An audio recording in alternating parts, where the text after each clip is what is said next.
and let us all do we can to build a better future. All right, Farron, obviously, you have done a lot of great reporting and commentary in regards to what's happening in Washington, D.C., not only on Hard Lens Media, but on your show and when you've been a guest host or a guest on other people's live streams or podcasts. And when we look at the aftermath of Forced to Vote, yes, I'm going to bring it up. We saw firsthand what the Freedom Caucus got. They were able to hold their leadership accountable, and the leadership knows that, especially Kevin McCarthy now knows that the Freedom Caucus will be the thorn in his side. He will not have the silent obedience like Nancy Pelosi or Hakeem Jeffries has with the Democratic Party. And so this then calls into question about Representative Alexandria Ocasio-Cortez, who has for a long time put on this persona that she's a fighter, she can get things done.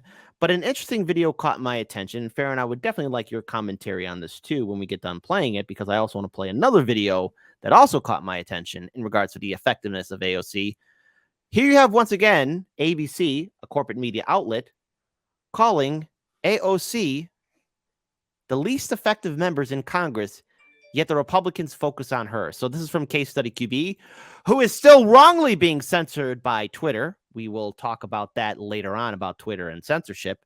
But let's play this video. What do these appointments say about the GOP strategy going forward? Well, certainly Marjorie Taylor Greene coming out early and hard for Kevin McCarthy's speakership has cemented that relationship. But look, the idea was that Democrats stripped Marjorie Taylor Greene, for instance, of her committeeship. We were supposed to believe that was a punishment, when in fact, it raised her name ID within the party. She raised $3 million, and Democrats loved that because they could make her the face of the Republican Party. It reminds me a little bit of, Chuck Schumer spending $50 million to help the extreme MAGA Republicans in those Republican primaries. And both sides have done this. AOC is one of the least effective members of Congress, and yet the Republicans focus on her as well. So I think that these committeeships don't really mean anything in the grand scheme of things. And if anything, it's each side trying to lower the temperature from their more extreme members. Okay, Farron, the floor is yours. I think it's important that people get an education, just one, how important these committee seats are. Yes. And also just how AOC just let it slip from her fingers. So take it away. Educate the audience, please. Well, first of all, I forgot my ranch dressing for that word salad you just heard there. But okay, so here's my deal. Is she did get one thing right, and one thing only. When they stripped Marjorie Taylor Greene from all of her committee seats, have you ever heard of the Streisand effect? Okay. It happens when you do it to people too. When you remove somebody from something and you don't want them seen anywhere, all that's going to do is put the spotlight even more on them. If you don't know what the Streisand effect is, welcome to the internet. It's where Barbara Streisand wanted her home taken off of Google Maps, and then all of a sudden people went and flocked and took pictures of her house and everything, the satellite images. That's why they call it the Barbara Streisand effect, okay? So she did get that correct. However, the other thing is these committee seats are insanely important. When you look at a lot of the committees that we have seen through the years, especially if you remember during the James Comey years of, the Trey Gowdys and the Jim Jordans, this is where they made their most money. One of the other reasons why these committee seats are so important, one of the things, there's a great documentary on HBO called The Swamp, and it follows Representative Matt Gaetz and Representative Ro Khanna in their very first freshman year as House representatives. And they both say, we were really surprised that in order to get on a committee, you have to buy your way onto it. And the reason is because not only are you buying your way into the party, but you're going to get a lot of screen time in the media, especially in the tribalistic way we are now in the government and in the politically. Every time there's a committee hearing, you're going to get screen time, and you're basically buying your own airtime. So the more people see your face, the more people see you questioning and hammering whoever the hell it is, on that side of the party or whatever, the more donations you're going to get. And the more you're ultimately going to solidify that may possibly your reelection, if not a bigger House committee seat. But to act like now all of a sudden they don't mean anything. No. And by the way, if the shoe was on the other foot, they'd be saying that the committee seats are so important if the Democrats were in power. So remove head from sphincter, then make an argument. And the thing is, what I find interesting is I do have to call into question, what has AOC truly done that was groundbreaking? I mean, the kids are still in cages. I don't see her south of the border crying. Roe v. Wade died under a Democratic administration, yet she got fake arrested, had time to do a photo op, and nothing happened. Student debt is still an issue, and turns out Jimmy Dore and everyone else who was calling for forced to vote in 2021 were absolutely correct.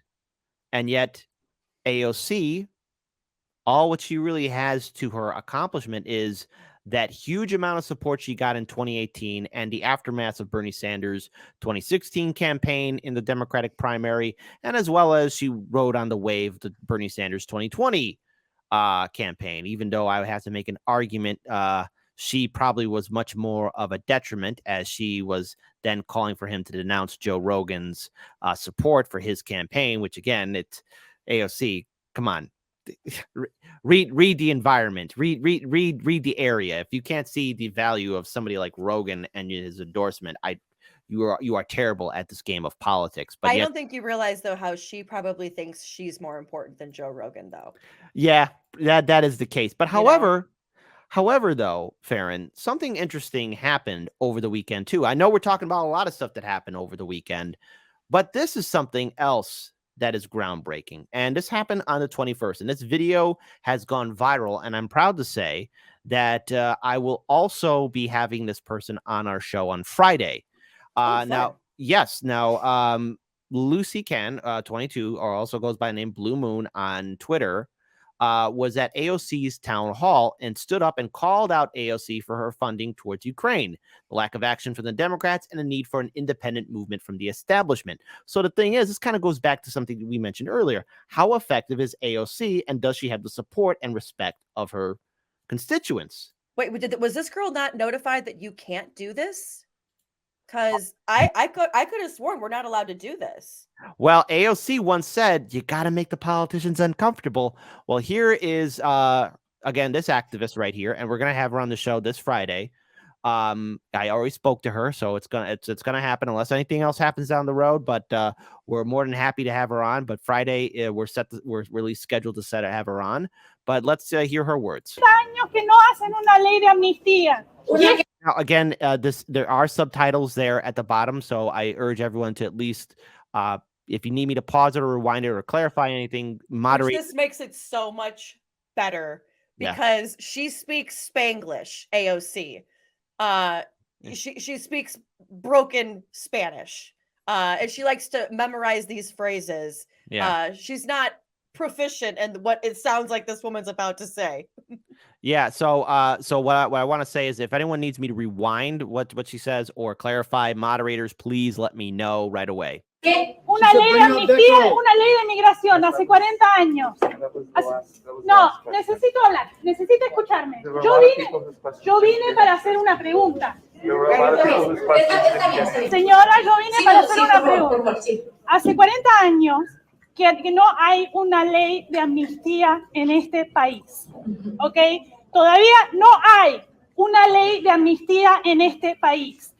Y el Partido Demócrata mandó $100 billones a nazis en Ucrania, que esta señora votó para eso. En este país necesitamos un tercer partido, al estilo de AMLO en México y Petro en Colombia y Boric en Chile. El Partido Demócrata no está haciendo nada por nosotros. Nosotros nos estamos registrando independiente, porque el Partido Demócrata no hace nada por nosotros. No, señora, no. Necesitamos registrarnos independientes. Yo voy a estar afuera registrando a la gente independiente. Why does she gotta leave? No, necesito hacer una She's pregunta. addressing her government for redress of grievances. No. Notice that the handlers and people in there are saying there's many other ways to address her. She's got to leave. She's got to leave. She's got to leave. She's got to leave. Why does she have to leave? She's talking to her representative who has disappointed her and a lot of her supporters too. What other ways to address her? Go ahead. I'm sorry. Continue. I didn't mean to cut you off. No. Well, what are the ways to address her? What? Vote? Is that the only way to address her? Give me a break. No. Actually, Farron, the only true way to address AOC is, yes, AOC, you're correct. Oh, Slay Queen, you're on Vanity Fair. You're on the Rolling Stones. Dios mío. Dios mío. Great. You're great, AOC. We love you, AOC. How dare the people hold you accountable for your hypocrisy?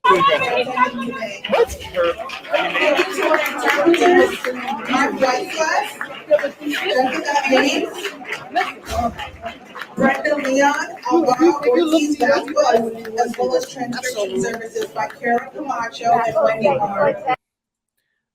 So, Farron, your thoughts, because there's one more video I like to play to share with the people, but I want to get your thoughts on it, because here it is, an independent, a constituent, whom I'm proud to say will be on our show by the end of this week, Friday. I spoke to her via Twitter. I want to get your thoughts. Well, the one thing that I'm glad I pointed it out in the beginning, that I'm glad this woman spoke to her in Spanish, because you notice all AOC said was lo siento. I'm shocked she didn't say lo siento, donde está la biblioteca y las quesadillas? Like, she doesn't speak like fluent Spanish. She likes to do like these little buzz lingos, like it's almost in Puerto Rico, like, you know, and she's this big Puerto Rican. She was Sandy, okay? Sandy in college. I mean, people might not like Tucker Carlson, but I find it hilarious when he calls her Sandy. But you know, here's the thing is, it's one of these things where you look at it and you see how she didn't really had nothing to say except lo siento. She had no idea what she was saying. All she probably heard was AMLO and probably los Nazis in Ukraine. That's probably all that she heard, that she could actually probably understand. Oh, poor AOC. She just doesn't know how to really follow through with her grift and her own lying. And let's face it, how is it that you've now been in politics now since 2018 and you're not fighting to get a committee seat? The Democratic establishment has done everything. Here's the thing. Look, she keeps on vilifying the Republican Party, which, look, I view the Republican Party and Democratic Party as the same, because I will not waste my time voting for a two-party system. But the Democrats have done everything they could to derail her, dismiss her, smear her, and she keeps going back to them saying, oh, we got to keep voting for Democrat. After all, Biden, according to her, has exceeded expectations. I want to pull up this video here, too, because there was another disruption at the same meeting. 50 years under both parties.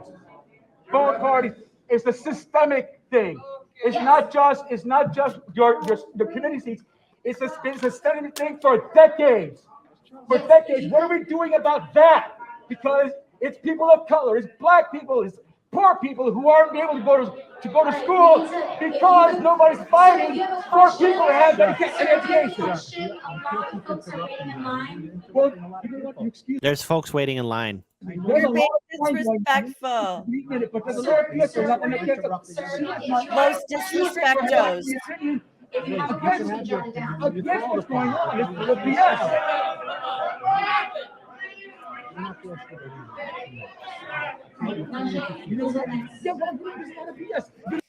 She doesn't like the ruckus being raised. I thought, though, there's this big thing, though, when it comes to what is it that the Democrats do? Identity politics. They're shutting down a woman of color, a woman of color, and then a man of color. You're going to shut them down and kick them out? This has to be a Republican Party committee meeting in disguise, or a Republican representative meeting, and AOC just happened to stumble in.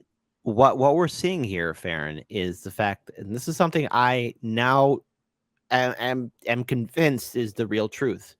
All these activists, all these quote-unquote freedom fighters, resistant people from 2016 to 2020 who built a name for themselves because they had to resist Trump, including AOC, they don't believe a goddamn thing that they say. They don't believe in it. They don't. They're hypocrites. I don't even think it's that they don't believe in it, Kit. I think it even goes deeper than that. They need to wait to be told what to say. Oh yeah, they got to get their marching orders. I have to follow the orders. Mm-hmm. I must follow my orders quickly. That's what AOC is. She's like, Mother Nancy gave us the orders, and we must march in goose step for the Democratic Leftist Party. I have to follow them on delay. Yeah, like it's.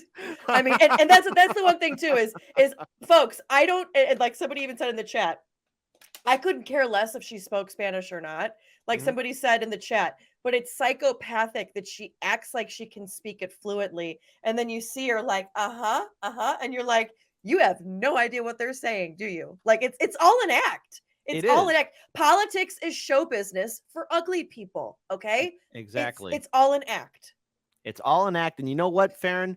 I think we've spent enough time on this segment, but I want to give the final word to Scroogle. And you know what, audience, it takes a big person to admit when they made a mistake and they got something wrong. And I said that, what has AOC done? Nothing. And Scroogle has corrected me. Breaking news. AOC just proposed Taco Tuesdays bill in Congress. We're saved. I was wrong. I'm sorry. That'll keep down the amnesty conversation for a while, okay? I'll keep everything down. You don't have your papers, but you have tacos. It's over, folks. There you go. Problem solved. I was wrong. And audience, I hope someday you can forgive me. Lo siento.